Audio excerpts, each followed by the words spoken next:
마태복음 예수님의 족보에 보면 아브라함과 다윗의 자손 예수 그리스도의 계보라라고 소개되어져 있죠.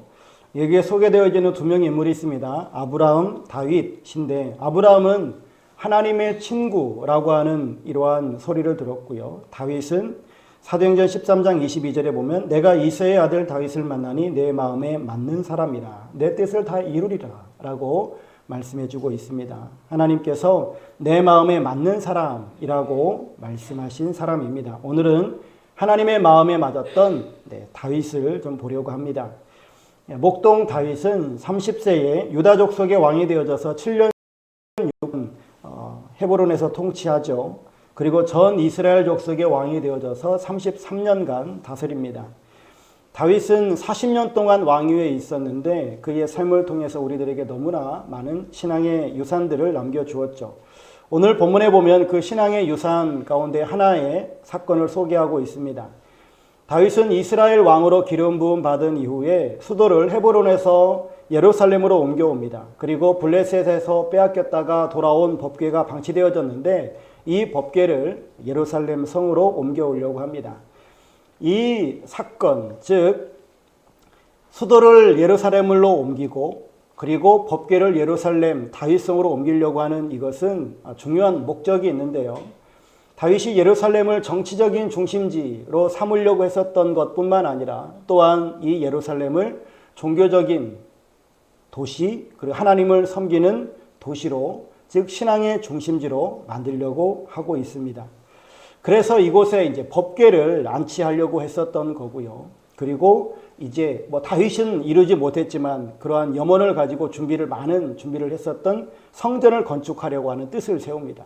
그래서 이 예루살렘에 법궤도 있고 성전도 있고 해서 정치적이고 또한 종교적인 신앙의 중심지로 삼으려고 했었던 이러한 목적을 가지고 있었습니다. 그러면서 이제 법궤를 옮겨오는 사건이 있는데 사무엘하 6장 5절에 보면 다윗과 이스라엘 온 족속은 잣나무로 만든 여러 가지 악기와 수금과 비파와 소고와 양금과 제금으로 여호와 앞에서 연주하더라 라고 하는 이런 말씀이 소개되어져 있거든요. 즉 다윗이 법궤를 옮겨오려고 합니다. 옮겨오려고 하는데 이것을 단순히 다윗 혼자 한 것이 아니라 나라의 거국적인 행사로 진행을 했었다라고 하는 거예요. 이렇게 거국적인 행사를 진행하는데 그런데 여기서 불상사가 일어납니다. 불미스러운 일이 발생하는데 여호와의 법궤는 율법에 의하면 고앗 자손에 의해서만 어깨에 매게끔 되어 있거든요. 그런데 다윗은 몰라서 그랬는지 아니면 일부러 그랬는지 아니면 아주 신앙이 특심해서 어떻게 어깨 매냐, 내가 수레를 멋지게 만들어가지고 거기에다가 모셔왔으면 좋겠다라고 생각했는지는 성경에 자세히 설명이 안 돼 있으니까 모르겠는데 어쨌든 말씀에 어긋난 행동들을 합니다. 그래서 고앗 자손의 어깨에 메어야 할 이 법궤를 새 수레에다가 싣고 그리고 오게 되어집니다. 그러다가 낙원의 타작마당에 이르러서 소가 뛰놀자 법궤가 흔들려서 떨어지려고 하니 웃사가 얼른 그것을 잡았는데 그로 말미암아서 웃사가 거기에서 죽게 되어집니다. 이러한 사건이 발발하게 되어지자 다윗 마음 가운데 큰 충격을 받아요. 그리고 나서 이제 이 다윗이 자세한 내막은 설명되어져 있지 않지만 그 후에 2차 법궤를 옮기는 이러한 일들을 보니까 아주 율법에 정해진 그대로 행하거든요. 그것을 보아서 아마 이제 말씀 중심으로 이렇게 살아가려고 하는 이러한 태도로 변경되어지고 말씀을 제대로 배우는 이런 시간들이 있었던 것이 아닐까 싶습니다. 어쨌든 다윗은 분명하게 깨닫습니다. 하나님 말씀대로 행해야 되는 거구나. 내가 아무리 선한 뜻을 가지고 있다 할지라도 이게 말씀에 어긋나면 되지 않는 거구나. 쉽게 말해서 우리가 하나님 앞에 번제를 드릴 때 하나님께서 정하신 소나 양이나 염소, 비둘기로 하나님께 제사를 드려야 되는데 내가 열심히 특심이라고 그래서 코끼리를 잡아드려도 안 되고 이 우리나라에서 나지 않는 고래를 잡아드려도 안 된단 말이에요. 그게 아무리 비싸고 아무리 귀해도 그런 것들로 해서는 안 되고 하나님이 정하신 그 제물로 정하신 그 절차대로 해야 하듯이 하나님의 뜻을 이루는 데는 하나님의 방법과 목적대로 해야 되는 거구나 라고 하는 것을 깨닫게 되어졌다라고 하는 것이죠. 그러면서 이제 오늘 두 번째 이제 법궤를 옮기는 사건들을 말씀해 주고 있습니다. 이제 불과 3개월 전에 1차 실패를 겪고 나서 그리고 이제 율법대로 2차 수송을 합니다. 이때도 이제 하나님의 법궤를 옮겨오면서 거국적인 행사를 또 진행하죠. 그러면서 이스라엘 백성들이 다 나와서 법궤 옮겨오는 것을 반기고 다윗도 그 자리에 함께하고 고아 자손이 어깨에 메고 이렇게 옮겨옵니다. 그러는데 이제 하나 특이한 사건은 무엇이냐면 6발자국을 제사장 어깨에 맨 이 레위인들이 옮겼을 때에 아무 일이 일어나지 않는 이것을 보고 다윗이 거기에서 소와 송아지를 잡아서 하나님께 제사를 드렸다라고 하는 거예요. 하나님께서 이것을 기쁘시게 받으시는구나 라고 하면서 거기서 기쁘게 감사함을 하나님께 제사를 드리고요. 그리고 나서 이제 법궤를 옮겨오기 시작합니다. 이런 법궤를 옮겨오는 이 사건 가운데 다윗의 특이한 행동 두 가지가 보여요. 하나는 무엇이냐면 법궤를 옮겨오면서 아주 춤을 덩실덩실 추었고 거기다 더해서 옷이 벗겨지는에도 불구하고 그럼에도 불구하고 하나님 앞에서 춤을 추었다라고 하는 겁니다. 어떤 사람의 눈에 보기에는 추태로 보일 거고요. 어떤 사람이 보기에는 채신머리 없이 행동한 것처럼 보일 겁니다. 그런데 어쨌든 다윗은 그런 행동들을 취합니다. 또 하나는 뭐냐면 다윗이 왕으로서 왕이 입는 복장이 있잖아요. 이런 왕복을 입어야 되는데 그 옷을 벗어던지고 배 에봇을 입었다라고 하는 겁니다. 원래 배 에봇은 제사장들이 입는 옷인데 그런데 이것은 이제 제사장이 입는 옷이라고 보기보다는 왕복을 벗고 하나님 앞에 겸손히 나아가는 다윗의 어떤 예복으로 우리가 볼 수 있을 것 같습니다. 이러한 두 가지의 모습, 즉 하나님 앞에 마음을 다해서 하나님을 기뻐하고 감사를 표하는 이런 다윗의 행동들, 그리고 내가 비록 왕이라 할지라도 하나님 앞에 섰을 때는 겸손한 자세로 왕복을 벗어던지고 에봇을 입는 이러한 모습들, 이 다윗의 겸손함, 이 두 가지의 이 다윗의 모습을 볼 수 있습니다. 하나님께서는 지금 이 시대 가운데도 이런 다윗과 같은 신앙을 가진 사람, 하나님께서는 이런 하나님을 사랑했던 다윗처럼 오늘날에도 하나님을 사랑하는 다윗을 찾고 있는 줄로 믿습니다. 그래서 오늘 본문 속에서 우리는 다윗과 같은 신앙인을 하나님께서 찾으시는데 과연 어떠한 모습일까라고 하는 것을 구체적으로 좀 나누려고 합니다. 첫 번째로는요, 하나님을 기뻐하는 신앙을 가진 사람을 하나님은 찾으십니다. 하나님의 법궤는 하나님의 임재의 상징입니다. 법궤를 모셔온다라고 하는 것은 하나님을 모셔온다라고 하는 것을 의미합니다. 다윗은 법궤를 모셔오는데 덩실덩실 춤을 춥니다. 옷이 벗어짐에도 불구하고 춤을 춥니다.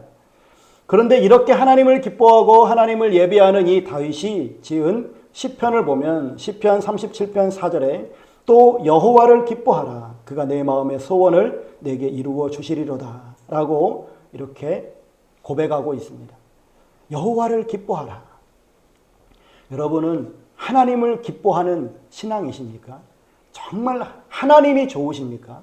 하나님이 기쁘신가요?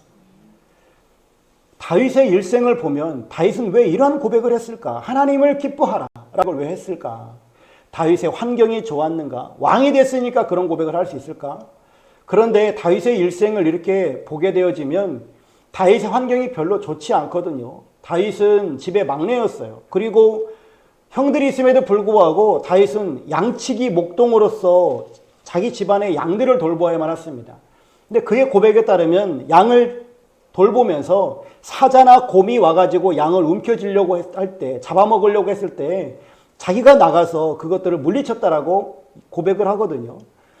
그런 모습들을 보면 이 다윗은 매일같이 생사를 다투는 분에 맹수 앞에 서야 하는 이러한 어려움에 있었다라고 하는 것을 알 수 있어요.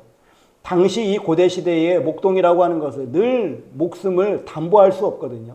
언제 맹수가 나타날지 모르고 언제 도적들이 나타나가지고 자기를 주고 양들을 싹 가져갈지 몰라요. 그러한 상황 가운데 놓여져 있는 이 다윗이 뭐가 하나님을 기뻐하라고 고백할 만한 상황이겠습니까? 그럼에도 불구하고 다윗은 하나님을 기뻐하라 라고 고백하고 있습니다. 다윗이 또한 너무나 잘 알다시피 그의 일생을 놓고 보면 그는 수없는 전쟁터 가운데서 살았던 사람입니다. 다윗과 솔로몬의 인생을 놓고 보면 솔로몬은 태평성대를 이루는 그런 왕이었지만 다윗은 끊임없는 전쟁을 해야만 했던 그런 왕이었습니다. 그런 수많은 전쟁을 치르고 수많은 전장을 누볐던 이 다윗이 뭐가 상황이 좋아서 하나님을 기뻐하라 라고 할 수 있었을까요? 또 그가 사울에게 어떻든 간택이 되어져 가지고 왕궁에 거할 수 있는 삶이 되어졌고, 또 사울의 사위가 되어져서 그가 왕궁에서 함께 사울의 식탁을 함께 겸상할 수 있는 자리에까지 올라갔지만, 그러나 사울의 그 시기로 말미암아서 다윗은 도망자 신세가 되어집니다. 무려 10년 동안 도망자가 되어져요. 10년의 도망 생활을 하면서 수도 없는 목숨의 위협을 받게 되어지고요. 어떤 때는 너무나 극심한 위험에 처해져 가지고 이 이스라엘 나라 안에서는 도저히 살 길이 없어 가지고 블레셋 나라로 도망칩니다. 그런데 그곳은 자기 이스라엘 나라와 원수된 나라이잖아요. 그곳에 들어가기 위해서, 그래서 다윗은 미친 채 하고 침을 질질 흘리면서 그렇게 들어가서 거기에서 잠시 동안 살아요. 그러니까 이러한 상황을 놓고 보았을 때 다윗이 뭐가 좋아서 하나님을 기뻐하라 라고 그렇게 이야기할 수 있겠느냐라고 하는 거예요. 상황과 환경을 보니까 다윗은 하나님을 기뻐할 만한 상황이 전혀 되어지지 아니합니다. 그럼에도 불구하고 다윗은 하나님을 기뻐하라 라고 이렇게 고백하고 있는 이 모습을 봅니다. 즉, 우리가 하나님을 기뻐하는 것은 내 상황과 환경이 좋아서가 아니더라 라고 하는 거예요. 이렇게 믿음의 선진들을 보고 있으니 일생 동안 그가 하나님을 기뻐할 수 있었던 이유는 하나님을 사랑하고 하나님을 경외하며 하나님을 섬기는 가운데에 하나님께서 자기에게 베풀어 주신 은혜가 너무나 크다라고 하는 것을 깨달았기 때문에, 이 은혜가 너무 크니 그래서 내 상황 가운데 이루어지는 이 범사가 나에게 설령 좋지 않다 할지라도 그래도 감사가 나올 수 있었다. 하나님을 기뻐했다라고 하는 겁니다. 이러한 고백은 또한 하박국에도 볼 수 있습니다. 비록 무화과나무가 무성하지 못하며 포도나무에 열매가 없으며 감람나무에 소출이 없으며 밭에 먹을 것이 없으며 우리의 양이 없으며 외양간에 소가 없을지라도 나는 여호와로 말미암아 즐거워하며 나의 구원의 하나님으로 말미암아 기뻐하리로다. 이 고백이 다윗의 고백이요 또한 하박국의 고백이며 또한 오늘날 우리의 고백인 줄로 믿습니다. 여러분 정말 하나님이 좋으십니까? 하나님이 여러분들의 기쁨이 되어주십니까? 네, 저는 정말 그래요. 하나님같이 좋은 분이 없어요. 하나님이 나와 함께 한다라고 하는 이것이 이렇게 좋을 수가 없어요. 이렇게 감사할 수가 없어요. 여러분, 우리가 왜 이렇게 하나님을 기뻐하고 즐거워합니까? 우리 주님께서 말씀하십니다. 너희 이름이 하늘에 기록된 것으로 기뻐하라. 우리들에게 구원의 기쁨을 주신, 구원의 즐거움을 주신, 구원의 감격을 주신 그 하나님 때문에 우리는 이렇게 기뻐할 수 있고 하나님을 노래할 수 있고 하나님을 찬양하며 예배할 수 있는 줄로 믿습니다. 여러분, 이 구원의 기쁨이 우리에게 없다면 그 사람은 신앙에 문제가 있다라고 보면 틀림없습니다. 구원의 기쁨이 없는 사람, 그는 바른 제대로 된 그리스도인이라 말할 수 없다라고 하는. 여러분, 이 세상에 가장 큰 복이 무엇입니까? 재물의 복입니까?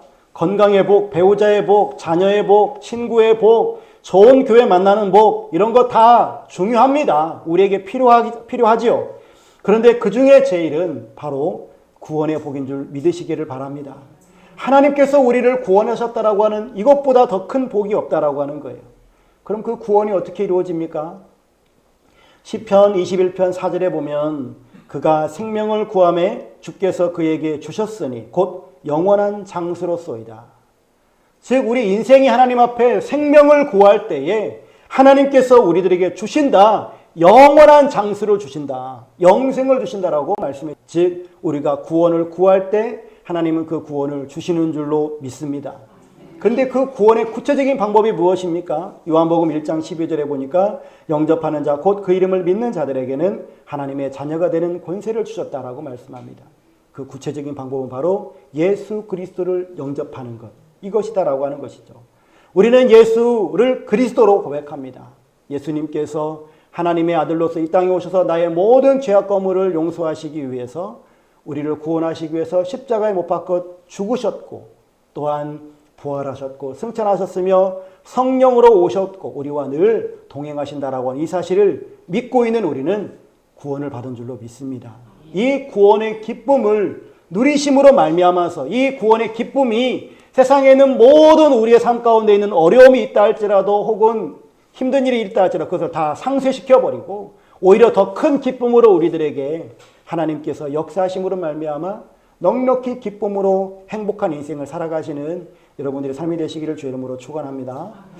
두 번째로 다윗과 같은 신앙인을 찾으시는데 하나님을 기뻐하는 신앙일 뿐만 아니라 하나님 앞에서 살아가는 신앙이었다라고 하는 겁니다.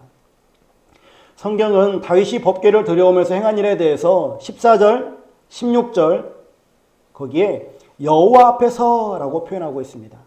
다윗 스스로도 21절에 보면 두 번이나 자신의 행동에 대해서 여호와 앞에서라고 하는 말로 표현하고 있습니다.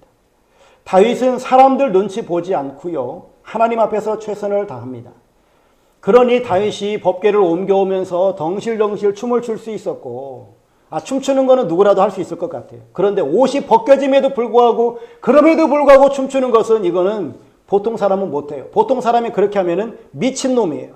그런 사람은 빨리 병원으로 보내야 돼요. 그런데 그가 사람 앞에서 그렇게 하는 것이 아니라 하나님 앞에서 그렇게 했다라고 하는 것은 이것은 사람을 의식하지 아니하고 오로지 하나님을 바라보고 있다라고 하는 증거입니다. 이 말씀을 보면서 나는 과연 사람들 앞에서 이럴 수 있을까? 내 옷이 벗겼는데도 이럴 수 있을까? 아니요, 저는 얼른 옷 입을 것 같아요. 사람들 눈을 의식하지 않는 신앙생활 하는 것, 이것이 말처럼 쉬운 문제가 아닐 거예요. 그런데 다윗은 왕으로서의 채통, 이것을 몰라서 다윗이 이렇게 행동했을까? 아니죠. 다윗이라고 뭐 어디 인격이 없겠습니까? 수치심을 모르겠어요. 그럼에도 불구하고 다윗은 여호와 앞에서 하나님 앞에서 감사하며 기뻐하며 영광을 올려드렸다라고 하는 것이죠.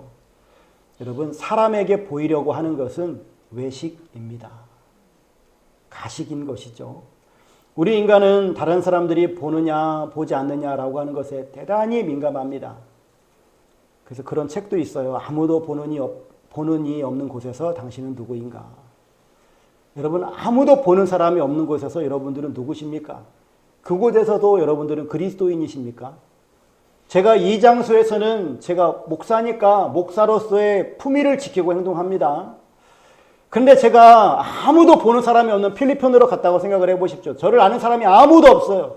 그럼 그곳에서도 제가 목사처럼 행동할까요?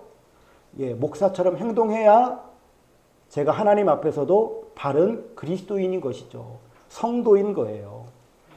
여기에서는 성도인데 아무도 나를 아는 사람이 없는 곳에서 성도가 아니라면 그 사람은 성도가 아닌 거예요.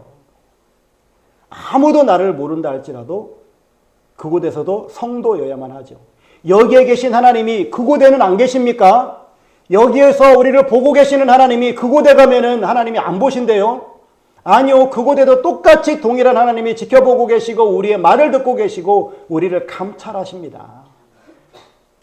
여러분, 저는 개인적으로 교회가 정말 영향력 있는 교회, 그리스도인들이 정말 영향력 있는 그리스도인이 되기 위해서 정말 필요한 게 뭐라고 생각하냐면 진실이라고 생각해요. 진실. 1907년 평양에서 일어났었던 대부흥운동 너무나 잘 아시죠? 평양 대부흥운동의 주역이었던 길선조 장로님, 그 장대현 교회가 왜 그때 당시에 부흥운동이 일어났는가? 너무나 잘 알다시피 회개운동 때문에 일어났어요. 그런 회개운동이 지금도 일어나야 된다라고 말하지는 않습니다. 그때 일어났던 아주 특별한 사건이에요. 그런데 중요한 건 뭐냐면 그 장대현 교회가 부흥했었던 것은 그 교회 안에 있는 모여있는 사람들이 다 죄를 짓지 아니하고 성결한 주의 백성이었기 때문에 그랬던 것이 아니에요. 다 똑같이 죄 지은 사람들이었고 그러니까 그 자리에서 회개운동이 일어났었던 것 아닙니까? 네, 회개운동이 일어났었던 것, 그것이 중요한 것이 아니라 그 이후의 삶 가운데 그들이 자기의 모든 죄를 그 자리에서 고백함과 더불어서 나가서 그들이 그 고백한 삶대로 회개운동의 결과물들을 내었기 때문이에요. 빚진 자는 빚을 갚았고 사기친 사람들은 사기친 모든 금액들을 변상하고, 기독교인들이 지금 정말 잘못된 회개 가운데 하나가 그거 아닙니까? 교회 와서 하나님 앞에 회개하면 그것으로 끝내요. 다른 사람에게 상처를 주고 다른 사람들의 돈을 사기를 치고도 이 자리에 와가지고 하나님 앞에 회개하면 그것으로 끝내요. 나 용서받았다라고 해요. 어떻게 그게 용서입니까? 그거는 예배를 전혀 모르는 거죠. 레위기를 통해서 우리가 예배의 정신을 배우지 않았습니까? 속건제가 뭡니까? 다른 사람들에게 내가 죄를 범했을 때 그것을 하나님 앞에 제사를 드릴 때에 내가 그것을 자발적으로 드리면 120%로 변상하고, 그것이 만약에 죄가 드러나 버리면 4배 혹은 5배로 갚는 것이 속건제예요. 우리가 회개했다라고 하는 것은, 즉 하나님 앞에 우리의 죄를 고함과 더불어서 그 사람과도 우리가 화평을 누리는 거예요. 그래서 대속죄일이 되어지면, 7월 10일 대속죄일이 되어지면 7월 1일 나팔절, 7월 10일 대속죄일, 7월 15일 초막절을 이 세 절기를 지키면서, 특별히 7월 10일에 있는 이 대속죄일이 정말로 중요한데 1년 동안에 일어났던 이 모든 죄를 다 용서받는 날인데, 7월 10일을 지키기 위해서는 7월 1일부터 7월 9일까지가 정말로 중요하다는 걸 아닙니까? 1일부터 9일까지 나와 관계가 안 좋은 사람들, 내가 죄를 지은 사람들을 일일이 다 찾아가 가지고 그때 그 죄를 해결하는 시간이 그 시간이에요. 우리처럼 교회 와가지고 7월 10일 날 하루 교회 와가지고 하나님 용서해 주세요 이렇게 하는 것이 아니라, 그 용서해 주세요 하기 전에 1일부터 9일까지 모든 사람들을 찾아가서 내가 잘못한 거 있으면 용서해 주라. 못해! 하면은 다시 되돌아가가지고 다시 한번 또 찾아가고, 또 사람들을, 그래도 안 되면 다른 사람들을 또 대동해서 찾아가고, 이렇게 3번씩이나 하는 것이 그들의 대속죄일이에요. 그냥 말로만 하는 게 아니라고. 이게 바로 진실함이에요. 교회가 교회됨을 회복하기 위해서는 이 진실함이 있어야 돼요. 말로만이 아니라 삶으로 우리의 진실성을 보여주어야 된다라고 하는 것이죠. 다윗은 이러한 진실함이 있었어요. 하나님을 정말로 사랑하는 그 마음이 그의 몸으로 표현이 되어졌잖아요. 우리의 신앙생활 가운데서도 이 진실함이 있어야 된다라고 하는 것입니다. 골로새서 3장 23절에 무슨 일을 하든지 마음을 다하여 주께 하듯 하고 사람에게 하듯 하지 말라. 하나님 앞에서 살아가는 사람들은 눈가림만 하지 않습니다. 무엇을 하든지 성실하게 주님께 하듯 하며 먹든지 마시든지 무엇을 하든지 하나님의 영광을 위하여 하는 줄로 믿습니다. 여러분, 우리에게도 이렇게 하나님 앞에서 살아가는 신앙, 이걸 히브리어로 말하면 코람데오라고도 하죠. 코람데오의 신앙이 우리들에게 있어야 할 줄로 믿습니다. 하나님께서는 다윗과 같은 이런 신앙을 찾으시는데, 하나님을 기뻐하고 하나님 앞에서 살아가는 신앙뿐만 아니라 마지막 하나만 더 보면 하나님 은혜에 감사하는 신앙입니다. 21절을 보면 다윗은 자신을 업신여긴 미갈에게 왜 자신이 하나님 앞에서 뛰돌았는지 그 이유를 설명합니다. 이는 여호와 앞에서 한 것이니라. 그가 내 아버지와 그의 온 집을 버리시고 나를 택하사 나를 여호와의 백성 이스라엘의 주권자로 삼으셨으니 내가 여호와 앞에서 뛰는. 다윗은 법궤를 메어오면서 너무나 기쁘고 감사했어요. 그래서 하나님 앞에 이렇게 막 뛰놀았습니다. 옷이 벗겨지는 줄도 모르고 뛰놀았어요. 이것을 본 미갈이 채신머리 없이 그게 뭔 짓이냐고 막 이렇게 꾸중을 했어요. 그러자 다윗이 좀 전에 읽어드린 이 말씀을 고백한 겁니다. 여러분, 사울 왕에게 그렇게 쫓김에도 불구하고 자신을 보호해 주신 하나님, 수많은 전쟁터를 누볐지만 하나님께서 자기에게 승리를 주시고 나라가 이렇게 강해질 수 있도록 역사해 주신 그 하나님 너무나 감사해서 하나님 앞에 이렇게 온 마음을 다해서 찬양하고 기뻐하면서 춤을 췄던 것이죠. 그러면서 다윗은 또 이렇게 고백합니다. 22절에 보면 내가 이보다 더 낮아져서 스스로 천하게 보일지라도 내가 말한 바 계집종에게는 내가 높임을 받으리라. 다윗은 더 낮아지는 한이 있더라도 나는 그럼에도 불구하고 하나님을 더 높일 것이다 라고 하는 고백인 것이죠. 이런 다윗을 보면서 어떤 사람이 가장 위대한 사람이냐? 하나님은 어떤 사람을 쓰시느냐? 바로 다윗과 같은 사람이에요. 자신을 이렇게 겸손하게 낮출 줄 아는 사람이고요. 하나님께서 자신에게 베풀어 주신 그 은혜를 하나님의 은혜로 알아서 하나님을 기뻐하고 하나님께 감사를 표할 수 있는 이 사람이요. 하나님께서 나에게 은혜를 베풀어 주셨는데, 나에게 복을 주셨는데 그 복을 가지고, 은혜를 가지고 죄를 짓는 통로로 쓰는 사람이 있는가 하면 그 받은 은혜를 정말 감사해서 하나님을 더욱더 열심히 섬기는 사람들도 있습니다.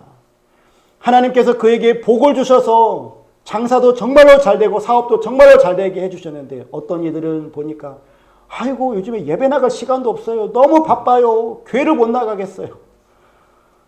이러는 분들도 계시더라고요.